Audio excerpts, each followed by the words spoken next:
Hey, welcome back in, friends. This is the next video in the sequence about sketchbooks. So hopefully I'll cover all the information that you need to know about the sketchbook for Intermediate Drawing 201 at Cal Poly. So the plan is that you'll use at least 21 pages to make 21 smaller scale drawings. These smaller scale drawings are all in support of the larger projects.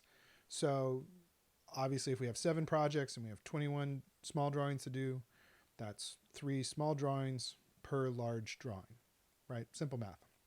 So the idea is that you would use this sketchbook as a place to do study work for the larger piece. That's the minimum, and really that's just the hope of what you can do with the sketchbook. So of course, you can kind of take that in a lot of different directions, and so ultimately you'll be making much quicker, faster sketches to get an idea of how you're going to make the larger drawing. And so it's about small pieces, elements, trying out mark making, testing materials, testing where the subject is, composition, and also just taking notes on the subject, putting down your thoughts and your ideas about the project that you're going to do. As you watch the rest of these videos, you'll see a little more language around each of the projects. You'll need to decide what kind of sketchbook you're going to use. If you already have one, great, just continue to work with it. The ones that we tend to work with are the 9x12 Strathmore one. That's the one on the list in the materials. But really anything will do. Even if you're just working with loose printer paper, that's 8.5 by 11. That's fine too. We've got another video up on the YouTube channel where you can see just a simple way to build a sketchbook out of the larger drawing paper if you want to.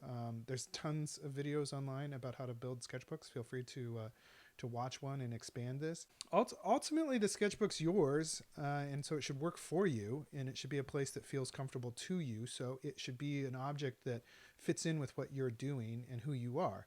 So find a sketchbook that makes sense to you.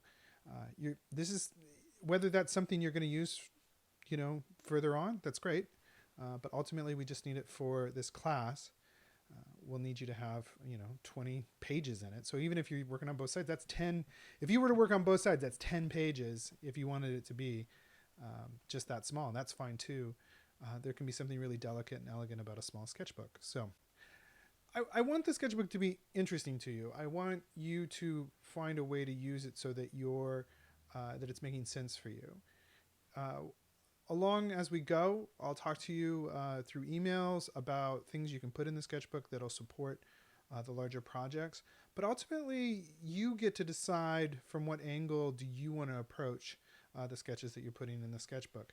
The overall connectivity, or the thing that threads them all together, the theme of this sketchbook, is that it's a supportive document for the larger 7 projects. And so how you build that and how you make that, really, this is the place where you get to expand and make it for yourself. Forcing you to do a sketchbook doesn't really seem like a useful thing to me. What I would be most interested in is that it becomes a tool for you and you start to understand how to have a sketchbook as part of your practice. When it comes to workflow on the sketchbook, if you're just doing 3 simple drawings in a week in relation to the larger project, that works. If you're waiting until much later, until it's just you've got that really good time crunch that's really pressuring you to get it done, then that works too. Ultimately, you'll find the workflow that makes the most sense for you for your sketchbook. Don't beat yourself up about it. If you get behind in it and you don't have enough drawings in it, think about the fact that these can be very simple mark making experiments where you're just figuring stuff out. It doesn't have to be elaborate drawing. That's what the larger projects are for.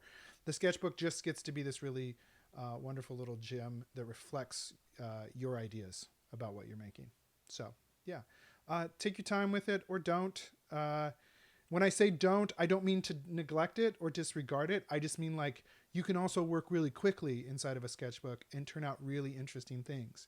So let's talk more about that as we go through the quarter. Of course, if you have questions about this, email me, PMELROY, that's pmelroy @calpoly.edu, and we'll try to cover, all of your anxieties and fears or anxiousness or excitement or enthusiasm, all the good words too that go along with sketchbooks. Thanks for keeping up. Until next time, friends.